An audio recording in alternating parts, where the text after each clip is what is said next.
नमस्कार दोस्तों, मैं विकास सर एक बार फिर से करतार कोचिंग सेंटर के यूट्यूब चैनल से आपका स्वागत है। पिछले वीडियो में हम लोग देख रहे थे सेट नंबर 1 का। आज हम सेट नंबर 2 लेकर के आए हैं, सीपीयू का सेट नंबर 2।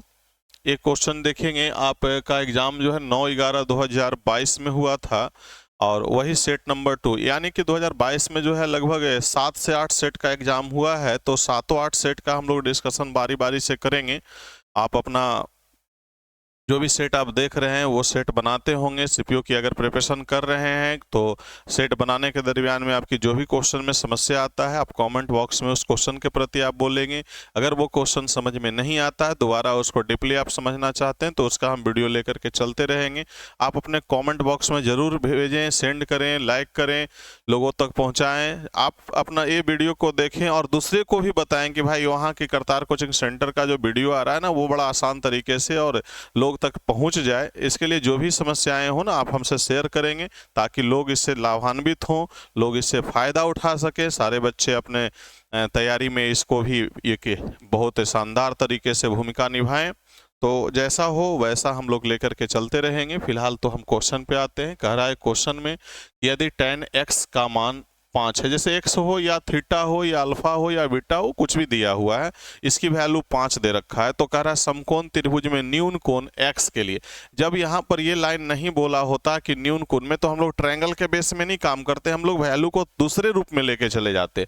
लेकिन यहाँ पर कह रहा है ना कि भाई न्यून कोण है, तो डेफिनेटली न्यून कोण कब बनता है, एक्यूट एंगल कब बनता है, जब ये 90 डिग्री होगा। तो यहाँ पर x मान लेते हैं। जब यहाँ पर आप x मानोगे ना, तो ये हमारा परपेंडिकुलर होगा, ये हमारा बेस होगा और ये हमारा हाइपोटेनस हो जाएगा। तो इसके रिस्पेक्ट में इसके सामने जो एंगल होगा भाई, ये हमारा परपेंडिकुलर होता है और 90 के सामने जो साइड होता है ना, वो हमारा क्या होता है, हाइपोटेनस होता है। बचा दो से में से छोड़ करके तीसरा जो हमारा क्या कहलाएगा, बेस कहलाएगा। अब देखिए यहाँ पर आप जानते हैं कि tan थीटा यानी tan का मान क्या होता है, तो P/B होता है, P/H होता है। तो देखिए यहाँ पर कह रहा है क्या ना कि इसकी वैल्यू 5 दिया है। तो जब इसकी वैल्यू हमारा 5 दिया है तो हम 5/1 कर सकते हैं। यहाँ पर थोड़ा सा मिस्टेक है, यहाँ p को b करना पड़ेगा, ये वाली वैल्यू होता है। तो यहाँ पर आप देख लो भाई, इसकी वैल्यू हमारे पास 5 दिया हुआ है और इसकी वैल्यू हमारे पास 1 दिया है। तो इसकी वैल्यू कैसे निकला, तो आप पाइथागोरस प्रमेय का बारे में जानते ही होंगे। h² बराबर क्या होता है, p² + b² होता है।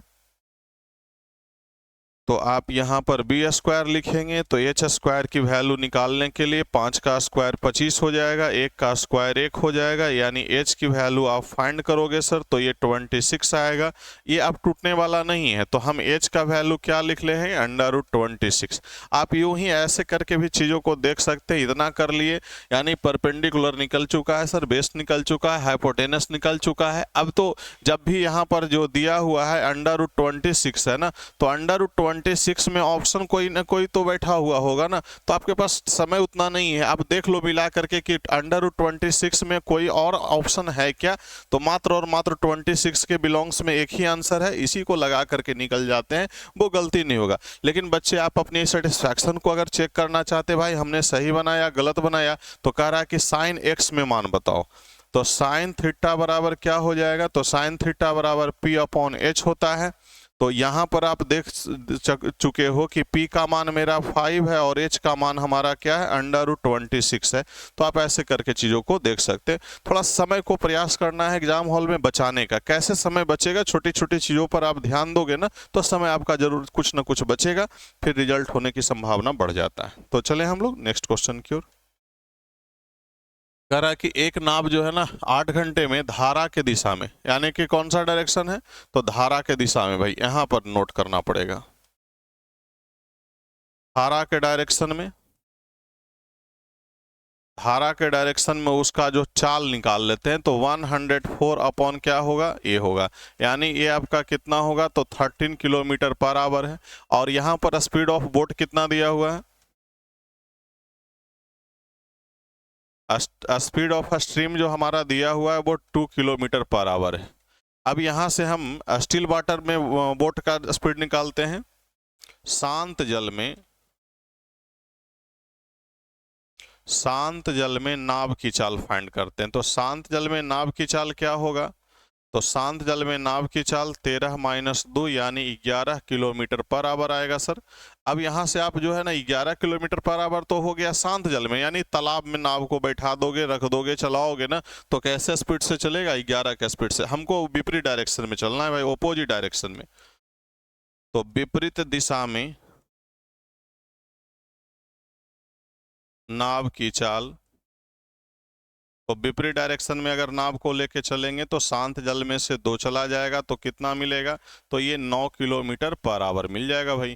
कह रहा है कि विपरीत डायरेक्शन में हमें कितना किलोमीटर जानी है? तो विपरीत डायरेक्शन में हमको 13 किलोमीटर जानी है भाई। तो टाइम क्या लग जाएगा? तो कंज्यूम टाइम क्या होगा? Distance upon speed.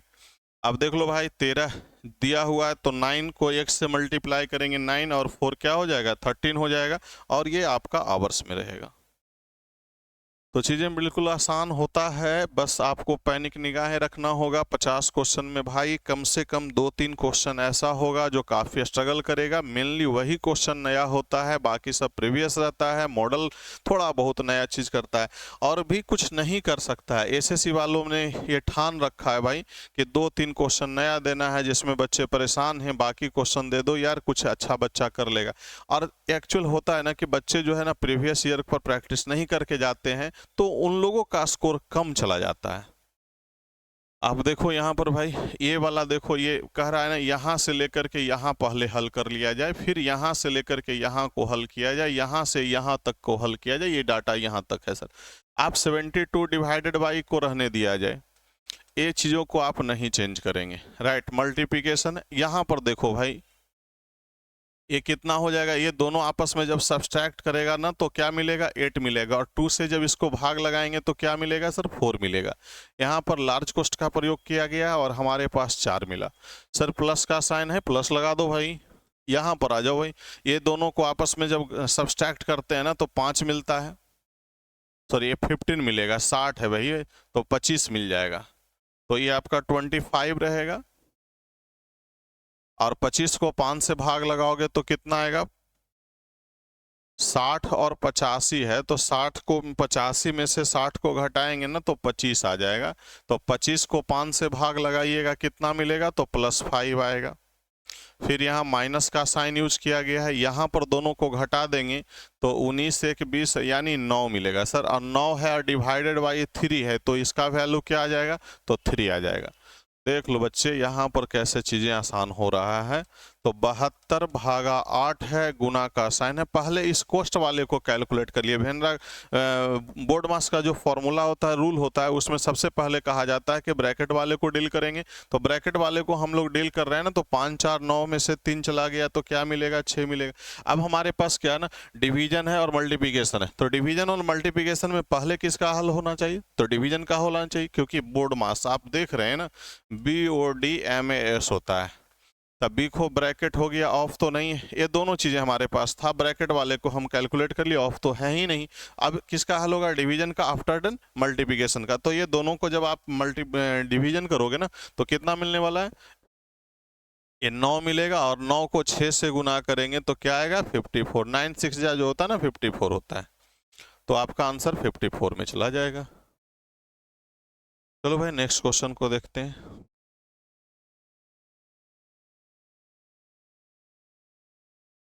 इस बार का जो सीपीयू आने वाला है ना, उसमें प्रैक्टिस सेशन को आप अगर दुरुस्त करते हैं तो डेफिनेटली आपका रिजल्ट होने की संभावना ज़्यादा बनता है। अब देखो भाई एक क्वेश्चन है, ट्रायंगल का ही क्वेश्चन है, सिमिलर ट्रायंगल से ही सिमिलर ट्रायंगल की कंडीशन पर क्वेश्चन को उठा रखा है। कह रहा ए और बी की वैल्यू हमारे पास 8 है, यहाँ रखने दो।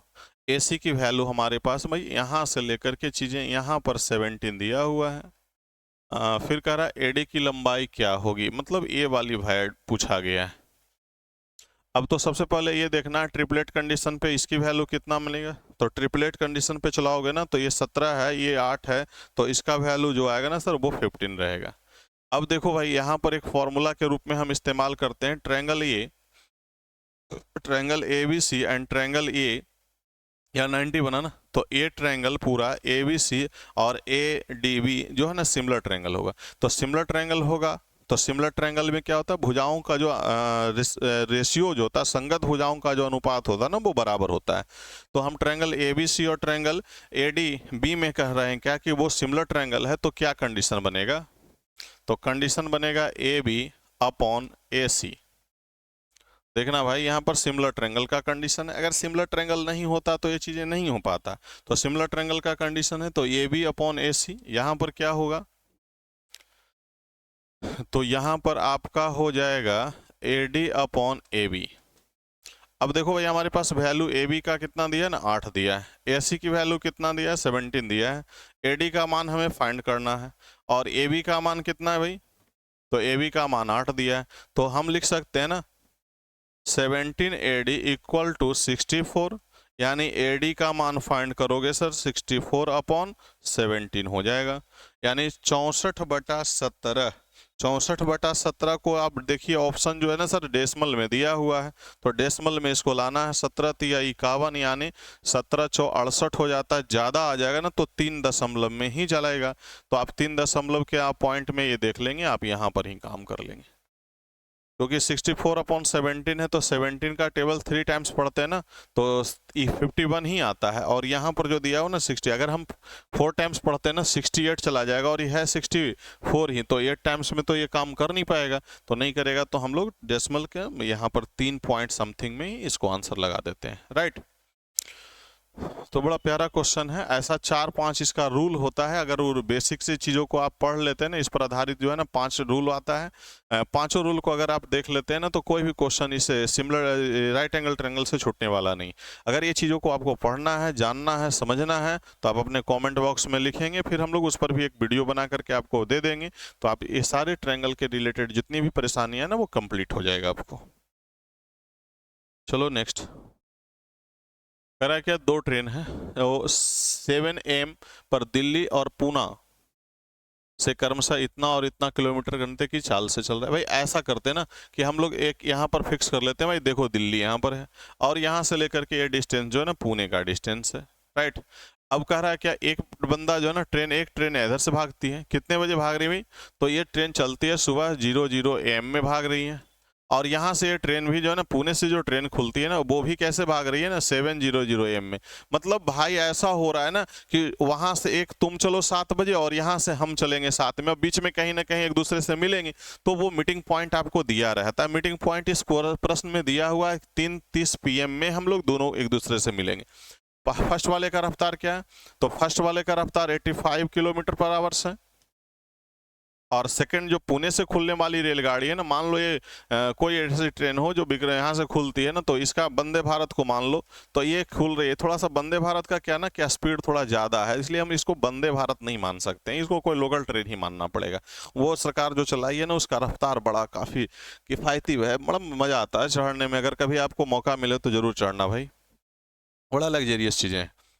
अब देखो यहाँ पर कारण कि दोनों बंदा जो है ना कितने बजे मिलती है, तो दोनों बंदे 3:30 PM पे भाई मिल रहा है। यानी कहने का मतलब क्या हुआ ना कि ये जो 7 बजे खुलती है और 3:30 में पहुंचती, तो बताओ कितना कंज्यूम किया, कितना टाइम को वो कंज्यूम किया। तो हम लोग लिख सकते हैं ना 7:00 AM से लेकर के आपका जो है ना 3:30 PM है, तो इसके बीच में अगर समय का ड्यूरेशन देखा जाए ना, तो 8.5 घंटा होगा भाई, तो इतना मिनट आएगा भाई।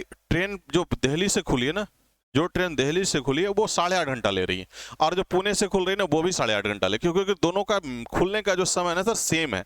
अगर मान लेते हैं ऐसा होता 8 बजे, तो हम लोग कह सकते थे ना कि जो सर पुणे से जो खुलने वाली ट्रेन है ना, वो 7.5 घंटा ली है, लेकिन 8 बजे होगा तब ना सर, 7 ही बजे, तो इस ट्रेन को भी कितना चलना पड़ा, तो 8.5 घंटा रनिंग रहना पड़ा। इस ट्रेन को कितना चलना पड़ेगा, तो 8.5 घंटा रनिंग रहना पड़ेगा। अब उधर से आप दौड़ते आओ, इधर से हम दौड़ते आए, और फिर मिलते हैं, तो जितना गैप उधर तुम कवर किए हो उतना गैप इधर हम कवर किए। तो अगर हम दोनों स्टेशन के बीच की दूरी जानना चाहते हैं, तो इसके द्वारा तय की गई डिस्टेंस और इसके द्वारा तय की गई डिस्टेंस, दोनों को क्या करेंगे, मर्ज कर देंगे।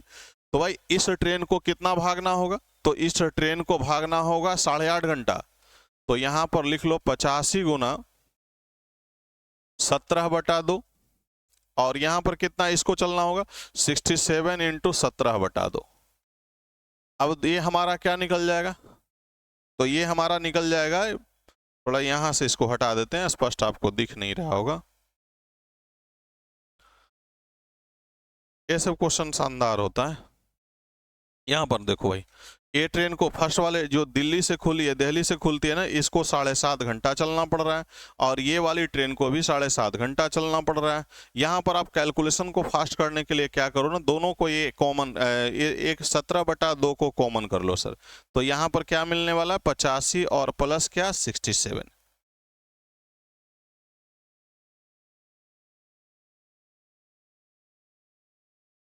152 गुना क्या होगा 17/2। 17/2 को आप इसको काट लगाएंगे, 76 गुना 17 बच जाएगा।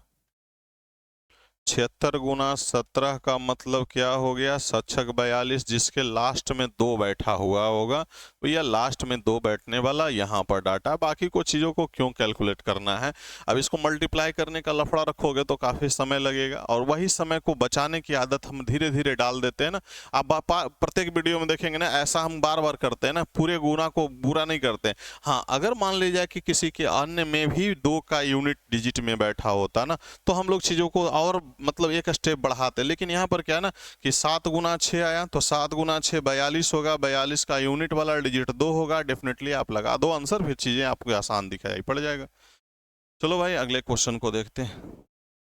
देखो यहाँ पर थोड़ा सा सुधार लेना भाई, क्वेश्चन थोड़ा सा इधर लिखा गया था, वो किताब में नहीं बल्कि वो प्रीवियस सेट में जब देखोगे ना तो यहाँ 10 लिखा हुआ, ये हमारा थोड़ा सा मिस्टेक मिसिंग है।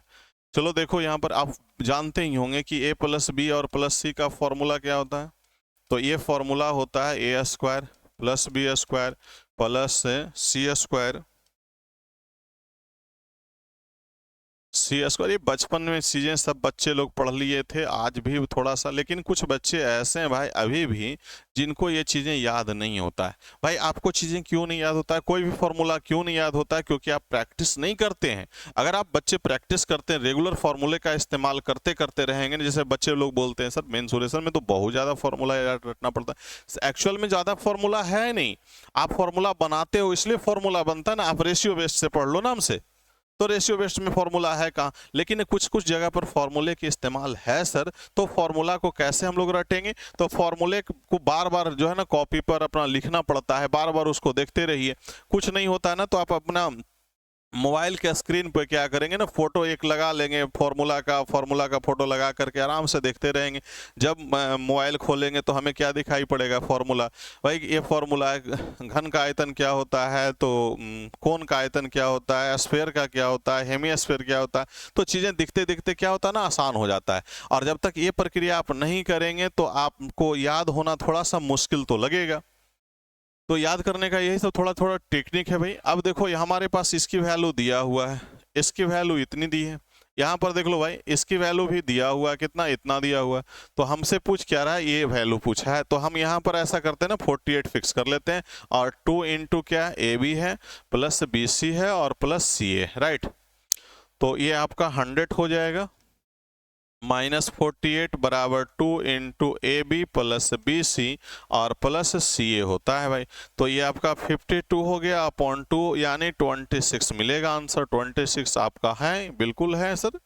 आप देख सकते हैं बहुत ज़्यादा समय नहीं लगता है ऐसे प्रश्नों को बनाने के लिए, सिर्फ आपको बेसिक चीज़ें। अब ये बंदा को फॉर्मूला याद नहीं होगा तो डेफिनेटली आपसे बनेगा नहीं। आप कोई भी इस्तेमाल कर लीजिए, कोशिश कर लीजिए, इसमें कोई उपाय नहीं है, सिर्फ फॉर्मूला आपको देखना पड़ेगा। हाँ आइए इस मिलते हैं। ये थोड़ा डाटा जान करके जो है ना, एसएससी वालों ने इसको जान करके भारी भरकम कर रखा है कि बच्चे, लेकिन अभी पूछा जाए तो भारी भरकम ऐसा कुछ नहीं किया है, बड़ा छोटा छोटा कंटेंट में दिया है। आप इसको ऐड कर सकते हैं। हमसे क्या पूछ रहा है भाई, ये अंशदान जो है ना 100% में दिया गया, मतलब तो टोटल को मिला करके अगर परसेंटेज में होगा ना तो 100% आएगा। लेकिन यहाँ परसेंटेज में डाटा नहीं दिया है, वो अंशदान का फंडिंग जो किया ना वो अलग अलग रुपया में है, ऐसा कुछ दिया हुआ करा है कि यदि निवेश द्वारा जो है ना अंशदान 100% है। कॉपर्स फंड में राकेश का, कॉपर्स फंड राकेश का देखना है। राकेश देखो ये थोड़ा सा कलर आपको दिख रहा है ना, वो केसरिया कलर है, तो केसरिया कलर में राकेश का कितना है भाई, तो 75 है। 75 जीरो जीरो है। अब कह रहा है ना क्या कि भाई टोटल अंशदाता कितने, तो टोटल अंशदाता का मतलब क्या हुआ, टोटल वैल्यू। टोटल अंशदाता मतलब टोटल जो लोग दिए हैं, जैसे कौन कौन बंदे पैसा दिए हैं, तन्नू दी है, प्रीति है, कपिल है, सोनिया है, राकेश है और साहिल, ये सारे लोग डोनेट किए हैं पैसा। तो इन लोगों को मिला करके डोनेशन में तो कुछ रकम आया होगा ना, तो वही रकम निकालना। तो सबको आप ऐड कर लोगे ना, जितनी भी शाखाएं से पैसा आया, जितने लोगों ने हमें डोनेट किया ना, सभी लोगों का डोनेशन का अमाउंट को हम जो है, यहाँ सारे लोग का डोनेशन को हम लोग यहाँ पर इकट्ठा कर लेते हैं ना। तो और साहिल का पूछा है, सॉरी राकेश का पूछा है, तो राकेश का द्वारा कितना फंडिंग किया गया, तो राकेश द्वारा 75 फंडिंग किया गया है। और टोटल फंडिंग हमारा कितना है, तो टोटल को ऐड करोगे ना सर, तो ये आपका इतना दशमलव इतना आ जाएगा भाई। लास्ट में ही खाली आप देख लो ना, ये 5 बैठा है ना, 5 2 7 7 7, लगभग इसके अप्रोक्सीमेट में आना चाहिए। ये 7 अंतिम में बैठा हुआ ना, तो ये आपका कितना होगा 7। इसका परसेंटेज वैल्यू निकालना है भाई, परसेंटेज में चेंज कर लो, डेसिमल जब हटाओगे तो इतना टाइम्स चला जाएगा 75, और जीरो की संख्या 4 और डिवाइडेड बाई 4 333 और 7। तो ये चीज़ें आप देख सकते हो, आपको ये ऐसे करना पड़ेगा। लगभग में हम कह सकते हैं लगभग में 7 एकम 7 17 दशमलव कुछ में चला जाएगा। अब नहीं होता है तो भाग लगाना पड़ेगा, थोड़ा सा कैलकुलेटिव पार्ट तो है। आप इसको तोड़िए, देखिए, समझिए, बुझिए, तभी चलिए आसान होगा। ये 17 दशमलव क्या होगा 30 आएगा। अगर आपको कैलकुलेशन में थोड़ी सी परेशानी होती है तो आप कैलकुलेशन का हाँ, क्वेश्चन नंबर नेक्स्ट देखिए, बड़ा बिजोड़ क्वेश्चन दिया है भाई। हम लोग क्या इसको लिख सकते हैं, 1800 प्लस क्या 1, चीजें आपका वही है, गुना हो जाएगा 1800 और प्लस 1। देख लो भाई, यहाँ पर आप यह ऐसे क्यों तोड़ रहे हो, अगर ये तोड़ने की आपकी ज़रूरत है तो आप ऐसे लिख करके तोड़ना बिल्कुल बेकार होगा। अगर ये माइनस में होता ना तो हम चीज़ों को तोड़ लेते। हम लोग डायरेक्ट इसको होल स्क्वायर क्यों नहीं करेंगे, जब ये होल स्क्वायर करेंगे ही तो हम लोग ऐसा भी तो लिख सकते हैं। अब देखो चीज़ें क्या हो गया, ए स्क्वायर ही हो गया, बी स्क्वायर हो गया, यानी ए प्लस बी के होल स्क्वायर पर आ गया। 18 का स्क्वायर, पिछले वीडियो में भी हम आपको बोले थे कि भाई अगर आपको मैथमेटिक्स ठीक करनी है ना तो 1 से लेकर 25 का स्क्वायर रिमेंबर कर लो, 1 से लेकर 20 तक का क्यों रिमेंबर करो। देखो आज चीज़ें वहीं पर आकर के रखा हुआ है भाई। तो यहाँ पर जीरो की संख्या कितना रहेगा, 4 रहेगा। 3 2 4 हो गया, 18 का स्क्वायर 324 होता है भाई, 2ab होता है ना, 18 दूना 36 होगा, 3 6 होगा, और लास्ट में एक बचा हुआ एक रहेगा, सबको ऐड कर लगाओ ना, 0 हो गया, 6 हो गया, 3 हो गया, 4 2 3, यानी 32 43 60 एक वाली वैल्यू यहाँ पर है, 32 43 60 1, ये ऑप्शन नंबर 3। तो इस तरह से आप लोग देख सकते हैं ए प्लस बी के होल स्क्वायर पर डिपेंड किया है। तो बच्चे यहाँ पर आप थोड़ा सा अगर मेहनत कर दें, दिखा दें अपनी एफिशिएंसी, तो शानदार हो जाएगा। चलो भाई, अगला क्वेश्चन जो है वो तालिका का है, टेबुलेशन का है। तालिका को पढ़िए और प्रश्नों का उत्तर दीजिए। एक्चुअल में अगर कभी भी डीआई का क्वेश्चन आ जाए, खास करके एसएससी में, तो एसएससी का डीआई बिल्कुल आसान होता है। बस आपको करना क्या ना, फिगर को एकदम गौर से देखना है, फिगर को समझना है। फिगर को समझने में आपको 30 से 40 सेकंड लग जाएगा, और वही 30 सेकंड में आपका काम हो जाएगा। तो फिगर को हम लोग देख लिए हैं, कहीं कोई परसेंटेज का चर्चा नहीं किया है। जो भी डाटा है वो पूर्ण डाटा है, पूर्ण आंकड़ा है, रेशियो परसेंटेज कोई ऐसा लफड़ा नहीं है। कह रहा है क्या ना कि यहाँ पर देखो, राज पी का देखना, पी वाले भाई साहब यहाँ बैठे हुए हैं। कह रहा है कुल गेहूं का प्रोडक्शन, पी में टोटल गेहूं का प्रोडक्शन 123 है, 13 है, तो टोटल 113 आ गया। फिर कह रहा है क्या ना कि कुल गेहूं के उत्पादन, तो टोटल का ये सीरीज को जोड़िए, ये वाले पूरे सिस्टम को जोड़ना है। ये आपका कितना आ जाएगा, 3 है, 7 10 हो गया, 10 और 10 20 आ गया, और ये 10 30 और 6 36, यानी 6 आ जाएगा यहाँ पर। तो आप ऐसे करके चीज़ों को तोड़ लीजिए, आसान कर लीजिए। और ये आपका कितना जाने वाला है, टोटल मिला के 113 है। यहाँ पर आपका ये दोनों को 10 7 3 10, ओहो मिस्टेक हुआ, तो वहाँ पर आपको ऐसा करना पड़ेगा, 36 नहीं बल्कि ये आपका 411 होगा। और इनटू क्या करना है, परसेंटेज खाली बताना है भाई।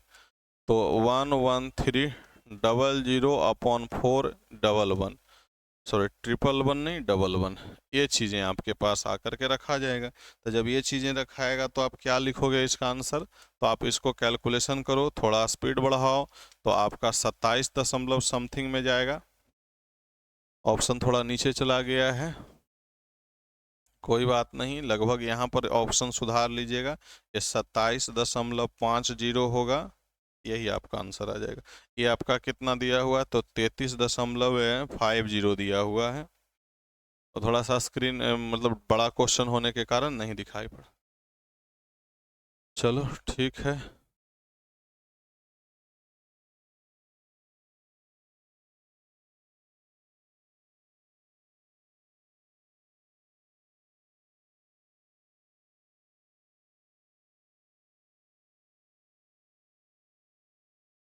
अच्छा आ गया, हाँ 823 है, देख लो अब दिखाई पड़ रहा है ना, तो चीज़ें आपको स्पष्ट हो गया। तो आप इसको टिक लगा लीजिए, आंसर कितना आ जाएगा, तो 4 आ जाएगा। हाँ ऑलमोस्ट ठीक है। चलो अगले क्वेश्चन पर।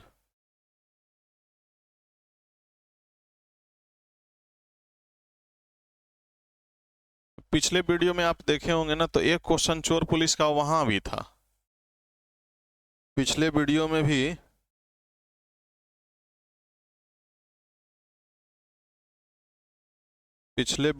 एक चोर पुलिस का क्वेश्चन था। आप देख रहे होंगे, तो उसमें अंतर क्या था ना भाई, कुछ दूरी दिया हुआ था, लेकिन वहां पर क्वेश्चन और यहाँ पर क्वेश्चन में क्या ना, ये आपका जो है ना चेंज करने के लफड़ा नहीं था। यहाँ पर मीटर पर सेकंड में चीजें हैं ना, तो बिल्कुल आसान है।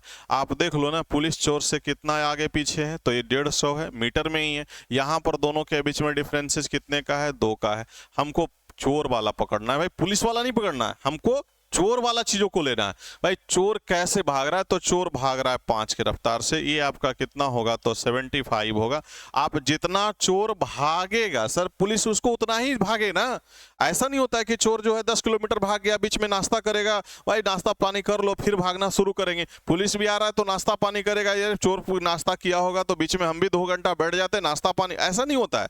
चोर भाग रहा है, तो जब अब मान लीजिए यहां से चोरी हुआ और चोरी करके भाग रहा है चोर, पुलिस उसको पीछे से पकड़ना चाहेगा ना, उसकी रफ्तार तेज होगी, और उसकी जब रफ्तार पुलिस की तेज होगी ना, तभी वो होता है, जितना चोर भागेगा उतना पुलिस को भागना पड़ेगा। तो डिस्टेंस क्या है, इक्वल है। जब डिस्टेंस इक्वल होता है ना, तो हम लोग ये फॉर्मूले का इस्तेमाल करते हैं। तो ये आपका कितना होगा, 75 गुना 5, ये आपका 25 हो गया, 3 7 आ गया, यानी 375 मीटर आ गया। तो सिर्फ याद रखना है ना कि यहाँ पर दोनों के बीच में डिफरेंसेस कितने का है, 150 का है, 150 आ गया। स्पीड में डिफरेंसेस कितने का है, इतने का। और चोर इसका हमको निकालना है। डिस्टेंस जब इक्वल होता है ना, तो स्पीड का उल्टा टाइम होता है, टाइम का उल्टा स्पीड होता है। तो उसी के बेस पर हम लोग ये सब चीजों को देख लेते हैं।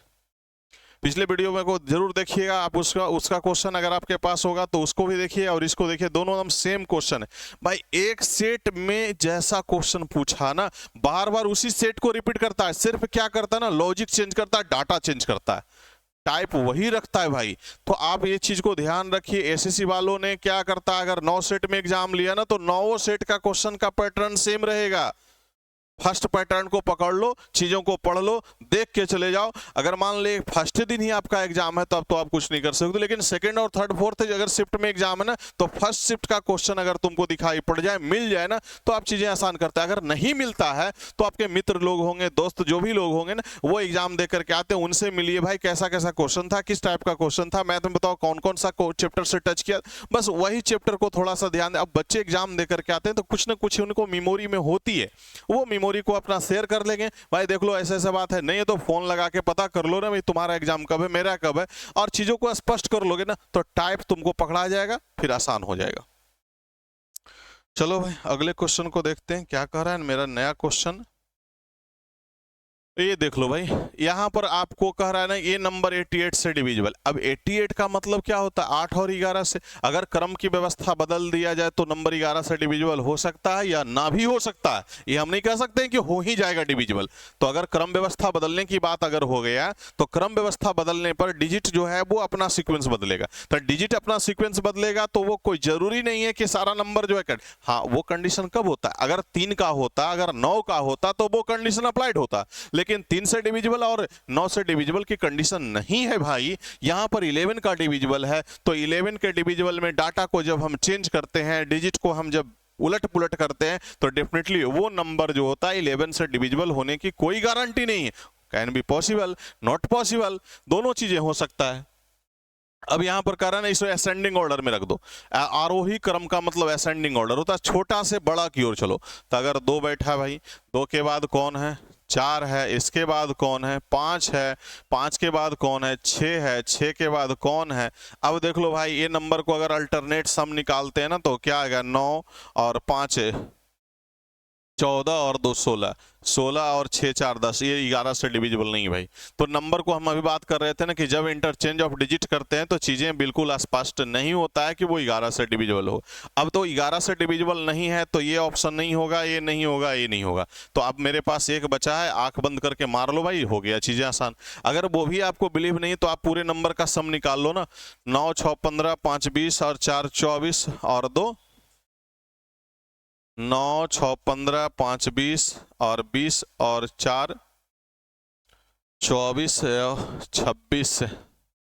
एक बार और थोड़ा चेक करना पड़ेगा, नंबर क्या है? 9 2 11, 11 5 16, 16 4 20, 20 और 7 27, 27 और 6 33। हाँ, यहाँ पर देखिए एक 7 जो है ना छूट गया है सर, यहाँ 7 छूटा हुआ था। तो ये हम लोग कह सकते हैं कि ये किससे है? तो 2 है, 4 है, 5 है, 6 है, 7 है। अल्टरनेट सम निकाल लेते हैं ना इसका। तो अल्टरनेट का सम निकालोगे तो आ जाएगा 7 2 9 और 5 14। यहाँ अल्टरनेट का सम निकालेंगे, इसमें अल्टरनेट का सम यदि हम निकालते हैं तो हमें क्या मिलेगा? 4 6 9, 9 6 15 और 4 19। यहाँ पर जब दोनों को सब्सट्रैक्ट करते हैं ना तो 5 मिल रहा है। ये नहीं 11 से डिविजिबल नहीं है, तो 3 ऑप्शन तो आपको यू कट गया, बचा एक ऑप्शन। टिक लगा के चल दो ना भाई, कभी गलती होने वाला नहीं है। हाँ, नेक्स्ट क्वेश्चन देखिए, कह रहा है क्या कि अमन ने अनुज को एक कार 10% हानि पर बेचा। मान लो अमन ने पहले खरीदा होगा तब ना बेचा होगा। कार तो मेरे यहाँ फैक्ट्री में बनता नहीं क्योंकि मेरी फैक्ट्री है ही नहीं। तो अगर फैक्ट्री आपकी नहीं है तो कार में जो लागत लगा होगा कहीं ना कहीं बंदा खरीदा होगा, तो खरीदने का कॉस्ट जो आया होगा उस पर हम सेल करेंगे। तो नुकसान पर सेल करेंगे या प्रॉफिट पर सेल करेंगे? डेफिनेट। तो यहाँ पर कह रहा है ना कार को 10% हमको क्या करना है? लॉस पे बेचना है। 10% लॉस की वैल्यू क्या होता है? 9.10 होता है। फिर कह रहा है क्या ना कि हानि पर, और ये बंदा दूसरे वाले जो है ना तीसरे के पास दे देता है 12% हानि पर। 12% हानि का मतलब 88/100 होगा। और टोटल वैल्यू कितना रुपया आ रहा है? तो 554400 आ रहा है भाई। तो यहाँ आपका एक्स की वैल्यू निकालना है, तो 555500 इंटू 10/9 इंटू 100/88। थोड़ा सा जीरो की संख्या मिला लो ना। 2 जीरो है, 3 है, 4 है, 5 है। 3 2 5 यहाँ भी है, 3 2 5 यहाँ भी है, 2 2 4 है, ये तो नहीं होगा। 2 है, 2 4 है, नहीं होगा, ये भी नहीं होगा। तो डेफिनेटली ये वैल्यू को आप काट लगाओ। 11 से कट रहा है, ये कट रहा है। 9 से 8 9 72, बिल्कुल कट जा रहा है। 7 टाइम्स कट जाएगा। 63 गुना 88 जब करोगे ना सर तो इतना आ जाएगा। चलो आगे चलते हैं नेक्स्ट क्वेश्चन में। तो 7 पर आपका 4 जीरो रहेगा। हाँ, नेक्स्ट क्वेश्चन है क्या, एक काम को ए बंदा जो है ना 10 डेज में कर रहा है, और यहाँ पर ए प्लस बी दोनों जब मिल रहा है ना, ए प्लस बी दोनों जब मिल रहा है तब बंदा क्या कर रहा है भाई? तो ये 5/2 डेज में पूरा कर रहा है। अब हम यहाँ से दोनों का एलसीएम जो होता है ना, टोटल एफिशिएंसी होता है, तो यहाँ पर दोनों का एलसीएम लेंगे 10 आ जाएगा, इससे एफिशिएंसी निकालेंगे 1 आएगा, इसका एफिशिएंसी कितना होगा, तो ये आपका 4 हो जाएगा। देखिए सर, ए और बी मिला करके 2 आदमी 4 काम करता है, जिसमें ए कहा हम 1 काम किए हैं, तो बी कितना किया होगा, तो 4 में से 1 गया, तो बी का एफिशिएंसी क्या है, 3 है। कह रहा है कि टोटल काम जो है ना बी को देना है, टोटल काम यदि हम बी को दे देते हैं तो बी जो है अपने हिसाब से काम करेगा, 10 गो काम है, भागा किससे लगाएगा, 3 से लगाएगा, आंसर ये देख लो। ये तो बड़ा आसान है, टाइम एंड वर्क का बड़ा बिल्कुल आसान क्वेश्चन दिया है भाई। ये सब चीज़ों पर समय ज़्यादा देना नहीं, ये तो ये समय हम दे भी देते हैं इतना ज़्यादा बच्चों को समझाने के लिए, लेकिन एक्चुअल में 2 आदमी का 4 है, 1 का 1 है, तो 3 ही बचा ना, 3 को भाग लगा दो। अगला क्वेश्चन भाई, यहाँ पर हिंदी में थोड़ा सा भाषा को रखा गया है और इंग्लिश में क्वेश्चन दिया हुआ है। ये देखिए 3 प्रकार की चीज़ें हैं, ये आपका उच्चतम वैल्यू है, ये एवरेज है और ये न्यूनतम है। ग्राफ दिया हुआ है, यहाँ पर आप ग्राफ को देखेंगे, ये चीज़ें को देखिए, यहाँ पर हाईएस्ट वाला जो है ना वो ये मैक्सिमम वाला है, ब्लू वाला जो है मैक्सिमम का है, और ये जो ऑरेंज केसरिया टाइप का जो कॉलेज ऑरेंज टाइप का है ना वो एवरेज का है, और लोएस्ट वाला जो है ना सर वो किस टाइप का है, तो ये पीले वाले रंग का है। तो 3 कलर है दिया हुआ, तीनों कलर से हम लोग क्वेश्चन को लेकर चलेंगे।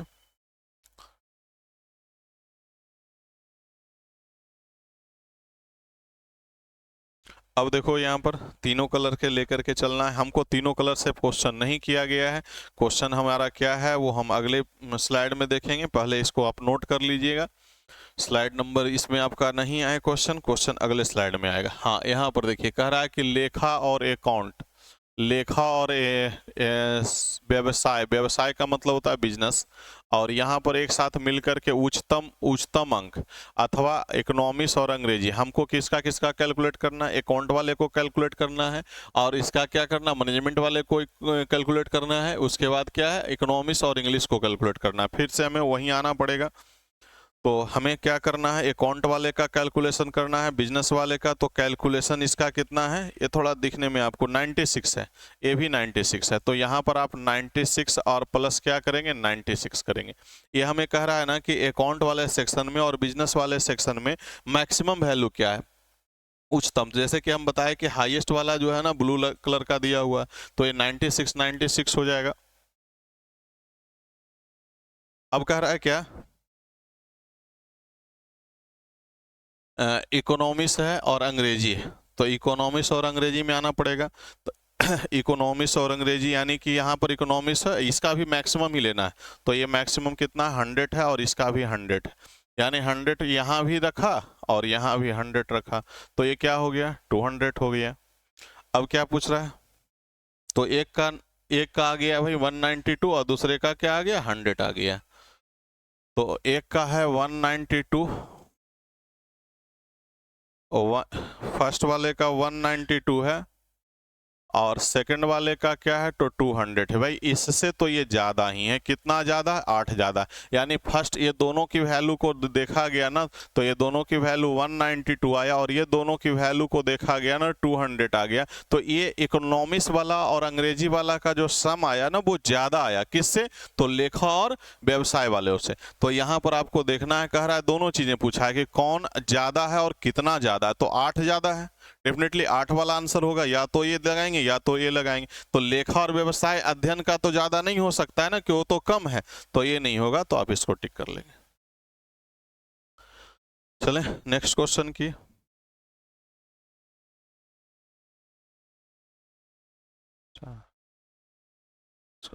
देखिए यहाँ पर इस तरह से दिया हुआ निम्न सारणी में गरीबी रेखा के नीचे ये टोटल दिया है ना, आप यहाँ पर देखो राज्य बी का, देखो राज्य बी में कितने लोग हैं, तो 3000 लोग हैं, अब राज्य बी में कह रहा है बी का यहाँ पर क्या है ना, गरीबी रेखा के नीचे वाले 60% है, तो गरीबी रेखा के ऊपर वाले अगर पूछा होता तो 40% होता ना, ये परसेंट में वैल्यू दिया हुआ, तो हम यहाँ पर 60/100 कर लेते हैं।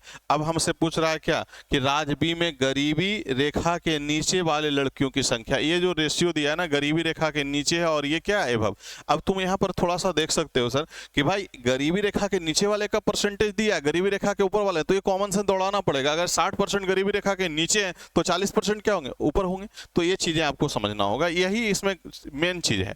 अब हमको यहाँ पर से पूछना, तो ये वैल्यू लड़कियों का है, तो लड़कियों की वैल्यू 4 है और टोटल नंबर मिलाते हैं तो क्या आता है, 6 आता है। 6 से 6 खत्म हो गया, 2 जीरो खत्म हो गया, 4 से 12 चला गया, यानी 12 पर डबल जीरो रहेगा।